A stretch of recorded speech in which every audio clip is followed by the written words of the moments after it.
Yesus peliharaku. Tak usah ku susah, Roh Kudus hiburku. Tak usah ku cemas,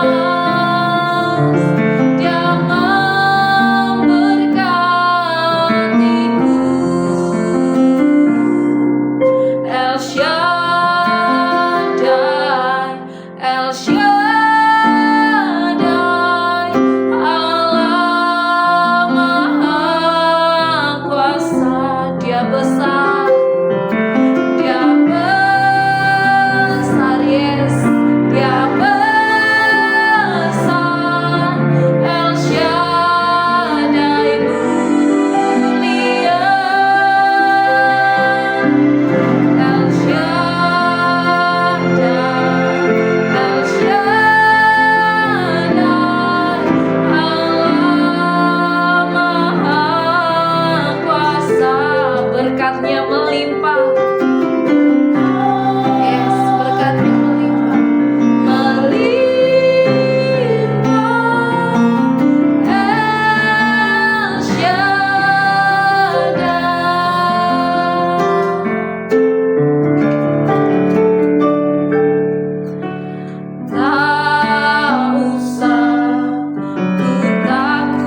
Terima kasih Engkau Allah tidak pernah meninggalkan kami. Engkau selalu ada menyertai kami. Terima kasih Tuhan. Terima kasih untuk kesempatan hari ini. Biar di dalam renungan hari ini Tuhan kami boleh mendapat rema yang baru. Tuhan mengurapi hamba-Mu yang menyampaikan renungan hari ini. Berkati juga setiap kami yang mendengarkan renungan hari ini dimanapun kami berada Tuhan. Biar lewat renungan hari ini kami dikuatkan. Biar iman kami semakin diteguhkan. Biar iman kami semakin bertumbuh lewat renungan firman-Mu Tuhan Yesus. Terima kasih. Terpuji nama Tuhan. Haleluya. Amin. Shalom Bapak Ibu Saudara sekalian, kita berjumpa kembali hari ini, hari Senin tanggal 22 April 2024 di dalam Renungan Harian. Judul renungan kita hari ini adalah memiliki kehidupan finansial yang sehat. Diambil dari Lukas pasal 12 ayat 13 sampai 21, Matius 6 ayat 33 seperti yang tertera di sini. Saya akan bacakan dari Lukas 12 ayat 15. Demikian. Katanya lagi kepada mereka, berjaga-jagalah dan waspadalah terhadap segala ketamakan. Sebab walaupun seorang berlimpah-limpah hartanya, hidupnya tidaklah tergantung daripada kekayaannya itu. Tuhan tidak pernah mengatakan bahwa uang atau harta adalah masalah.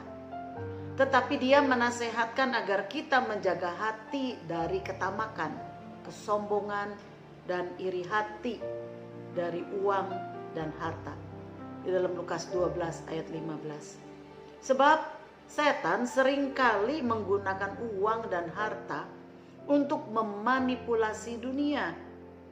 Manusia saat ini secara tidak sadar seringkali menilai orang berdasarkan apa yang mereka miliki dan dari kesuksesan mereka. Jika seseorang kaya dan sukses, maka diasumsikan bahwa mereka adalah orang-orang yang rohani, yang diberkati Tuhan. Sedangkan yang miskin artinya mereka adalah orang yang gagal, sehingga tidak diberkati Tuhan. Tentu ini pemikiran yang keliru, sebab berkat bukan saja berarti materi. Berkat berarti keseluruhan kualitas kehidupan kita, yakni rasa cukup, kesehatan, damai sejahtera, dan lain-lain. Ada pemikiran yang keliru bahwa uang memberikan kebahagiaan. Tentu ini juga keliru. Ada banyak contoh mereka yang kaya tetapi mati di dalam kenestapaan. Memang ada banyak hal yang membutuhkan uang, tetapi uang tidak bisa membeli kebahagiaan. Pemikiran bahwa menjadi kaya adalah dosa itu pun keliru, karena uang bukanlah dosa. Sebab banyak orang yang diizinkan kekayaan yang berlimpah bagi seseorang untuk bisa menjadi berkat bagi orang lain yang membutuhkan, yaitu khususnya untuk memuliakan Tuhan. 1 Timotius 6 ayat 10 dengan jelas mengatakan bahwa bukan uang yang menjadi akar kejahatan, tetapi cinta, sikap kita yaitu cinta akan uang, itulah yang menjadi akar kejahatan. Bagaimana caranya agar kita bisa memiliki kehidupan finansial yang sehat?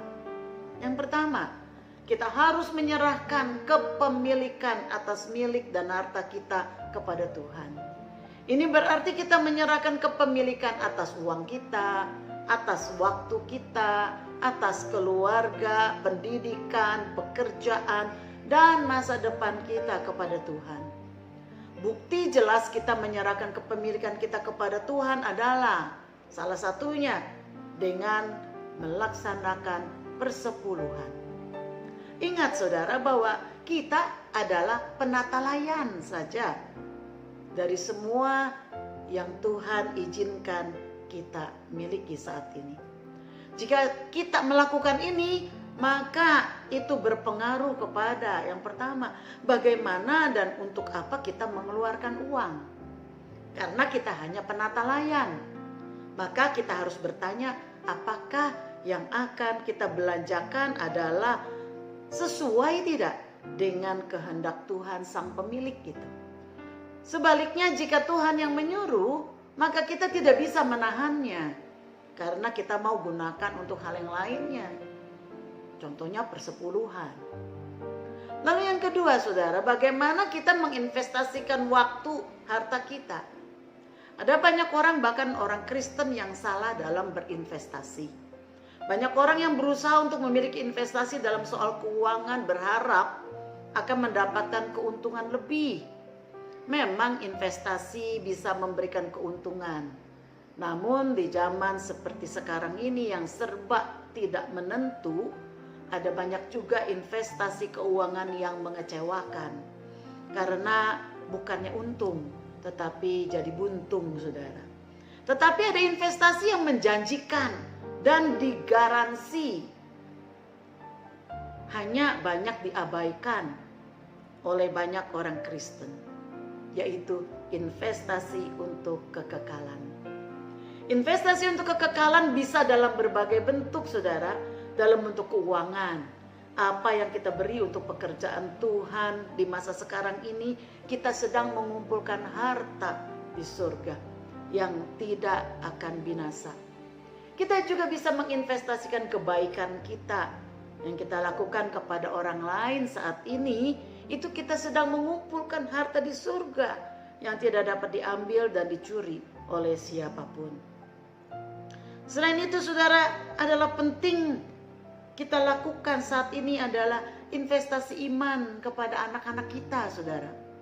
Jika kita rela menginvestasikan waktu kita untuk membawa anak-anak kita mengenal Tuhan, baik dalam pengajaran kita ketika kita di rumah, yaitu yang disebutkan dalam Ulangan 6 ayat yang ke-7, saudara bisa baca sendiri silakan, maupun ketika kita membawa mereka untuk mengikuti sekolah minggu di gereja.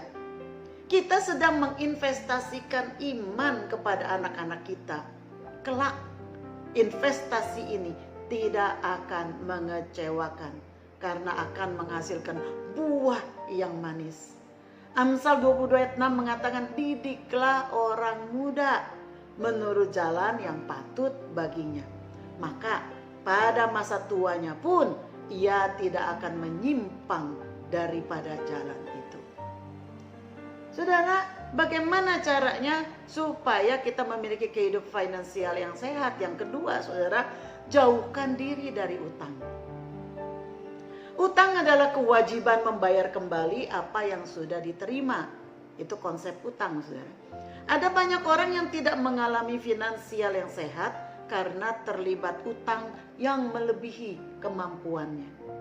Banyak orang terlilit utang karena hidup tidak bijaksana dan hidup karena hawa nafsu tanpa memperhitungkan kemampuan. Memang ada hal yang sulit diperoleh tanpa utang karena jumlah yang besar, seperti contohnya membeli rumah atau kendaraan. Tetapi harus dipastikan bahwa dari penghasilan kita itu harus mampu untuk membayar cicilan. Tetapi saudara, jangan berutang untuk alasan konsumtif, untuk kebutuhan sehari-hari. Tuhan berjanji akan memenuhi kebutuhan kita, bukan keinginan kita. Sebab keinginan kita tidak ada batasnya saudara. Sebab itu lakukanlah perencanaan. Lakukan perencanaan di dalam keuangan kita sebagai salah satu cara menjauhkan kita dari utang. Ingat saudara bahwa Tuhan menghendaki agar kita memiliki keuangan yang sehat dan merdeka. Mari saudara kita berdoa. Haleluya. Kami mengucap syukur Tuhan untuk waktu saat ini. Terima kasih karena Tuhan menghendaki untuk kami memiliki kemerdekaan di dalam keuangan kami. Ampuni kami Tuhan, karena seringkali kami lebih mengejar keuangan daripada kami mengejar Engkau. Ampuni kami karena kami lebih memprioritaskan materi daripada kekekalan. Biar hari ini kami mau belajar dari firman Tuhan. Kami mau memiliki keuangan merdeka Tuhan. Dengan cara kami menyerahkan seluruh milik kami ke dalam tangan Tuhan. Karena Engkaulah sang pemilik. Kami hanyalah penata layan. Tuhan tolong ya Bapa. Tuhan juga tolong kami untuk kami bijaksana di dalam mengelola keuangan kami. Sehingga kami tidak terlibat dengan utang. Yang akan melilit kehidupan kami. Yang akan merenggut kebahagiaan dan damai sejahtera. Tuhan, kiranya tangan Tuhan menyertai. Engkau kiranya yang memberikan sukacita dan damai di dalam hati kami. Kami percaya karena Engkau mencukupkan apa yang kami butuhkan. Sebab itu kami mau bijak di dalam pengeluaran uang kami. Terima kasih ya Bapak. Kau berkati setiap anak-anakmu yang mengikuti renungan pagi hari ini, renungan hari ini. Tuhan berkati dimanapun mereka berada. Berkati usaha mereka. Berkati apa yang mereka lakukan. Semuanya mendatangkan kemuliaan bagi nama Tuhan. Terima kasih Bapa. Di dalam nama Yesus kami berdoa. Haleluya. Amin. Kiranya Tuhan memberkati kita semua. Shalom.